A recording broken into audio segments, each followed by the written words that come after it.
Dr. Ambedkar, do you think democracy is going to work in India? No. Except in a formal sense, if you want. Well, but elections are very important. No. இல்லை, அவை உண்மையில் நல்ல ஆட்களை உருவாக்கினால் தேர்தல்கள் முக்கியமானவை. But aren't they important because they're allowed to change the government? I mean, it's better to change peaceably than not change. Yes, but who has got the idea?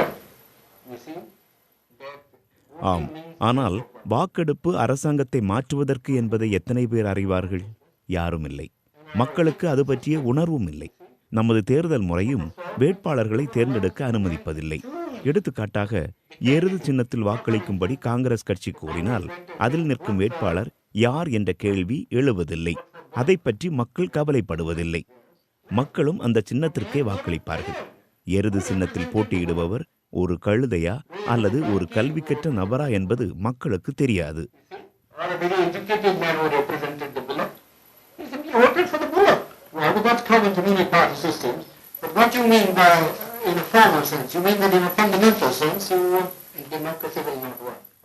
நாடாளுமன்ற முறையுடன் முற்றிலும் ஒத்திசைந்து செல்லாத சமூக கட்டமைப்பை நாம் பெற்றிருக்கிறோம்.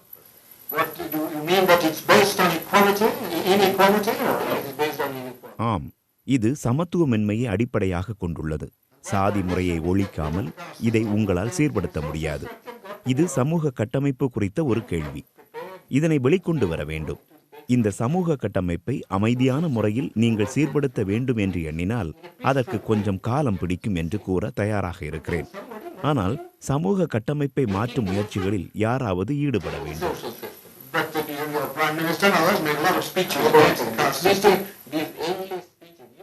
அவையெல்லாம் முடிவில்லா பேச்சுக்கள் தான். ஸ்பென்சரின் தொகுப்புகளை கார்லையிடம் வழங்கிய போது அவர் கூறினார், ஓ, கிறிஸ்தவத்தில் உள்ளதைப் போல முடிவில்லாத பேச்சுக்கள். பேச்சுக்களால் நான் சோர்ந்து விட்டேன். பேச்சுக்களால் நாம் சலித்து விட்டோம். உண்மையில் சாதியை ஒழிக்க திட்டங்கள் தொடங்கப்பட வேண்டும். உறுதியான நடவடிக்கைகள் எடுக்கப்பட வேண்டும்.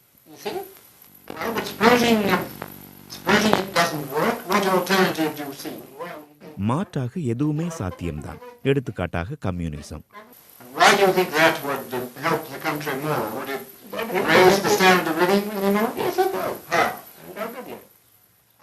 ஆமாம், மேம்படும்.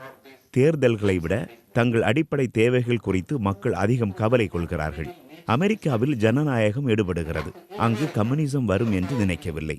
காரணம், ஒவ்வொரு அமெரிக்கரின் வருமானமும் அதிகம். I just come from that country.